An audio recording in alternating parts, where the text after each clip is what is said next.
My name is Patrick, and I want to tell my I Survived story. I was born in San Francisco in 1967, the summer of love. My father was a gardener down at the end of Haight-Ashbury, and my mom was a stay-home mom. I lived on a house overlooking the Golden Gate and the Bay Bridge up on the hill in San Francisco on Winding Way. And my dad was a hippie, and he was a good man. He had 60s parties back then, and they were always taking Osley L. There was a 60s party, and someone came over and left a box of chocolates in the back of the freezer. I was 3 years old, and I pushed a chair to the refrigerator, and I opened up the freezer, and I climbed into the back, and I pulled out a box of chocolates. The box of chocolates were dosed with a full vial of Osley LSD.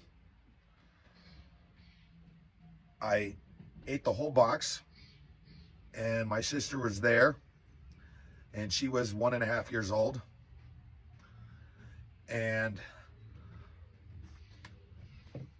I think I was told that I ate about 80% of the box, which was roughly about 80 hits. My sister got a few pieces of chocolate, which were like 4 or 5 hits, maybe more. My mom found us, and we were screaming, laughing and crying and screaming about spiders, hallucinating. And she didn't know what we got into. She freaked out. She realized that we got into the LSD, and she called our doctor, and he came over.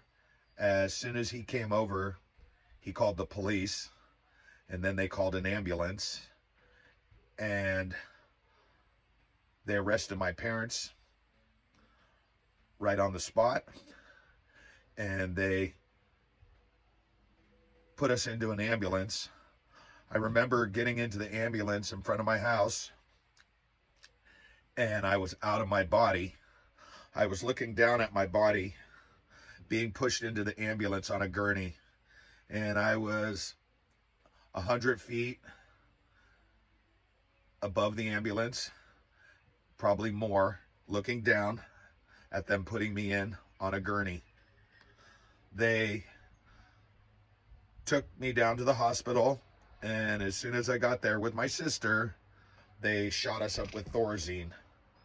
And if you know anything about Thorazine calms you down, but it doesn't stop the trip. We were still tripping hard, but we were at least sedated. After that, my parents were in jail for a while, and we were in child protective custody, and then my grandparents got custody of us, and we went to stay with my grandparents. After my parents got out of jail, they had to go to my grandparents and hide out because they were getting death threats.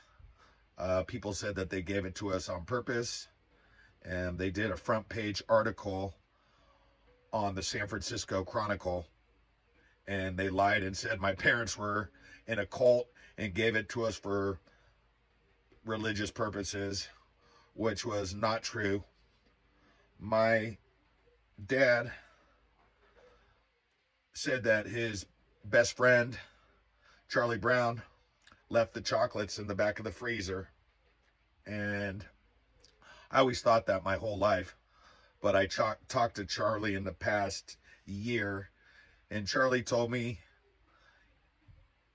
that he didn't leave it in the back of the freezer, but he took the blame for my dad because he was my dad's best friend. Charlie's a good man. Anyways, we stayed at my grandparents' for about 6 months on 2-nailer until things calmed down. And then we could go back to our house without having problems. So many people wanted to kill my parents after reading that in the newspaper. They made a lot of lies up about my family, which weren't true. I don't blame my parents for that, but I think that it was kind of my destiny to get into it. The way I went to it, my dad said, was like radar for sugar. I always had a sweet tooth. So I went right into that freezer and I got into the back and I went right to the sugar. Well, after that I came home and we were living on Winding Way, and the experience was so traumatic on my family that it pretty much broke my parents up. My mom was pretty straight. She tripped a little bit, but not really like my dad. My dad was into it. Back in the 60s, everybody was into it, and everybody was looking for, I think everybody was looking for God when they were taking it at that time. I know that I was high, and I'd been high since that experience. I've been high every day of my life. The LSD, once it gets into you, it's in you, and that's it. It changes you. It changes the way you are and opens your mind up. Maybe on one side opens it up, and on the other side maybe closes it. But God has a plan for everybody, and I guess that was his plan for me. I've always been different, and the experience electrified me as a child. I was wild, and I had a sweet tooth after that. I was always trying to get sugar. Maybe I was chasing that experience. I don't know. But I remember at 4 years old, we had a big fence around our house out in the city in San Francisco, and I would go into my mom's change jar. She had jars of silver coins that she saved.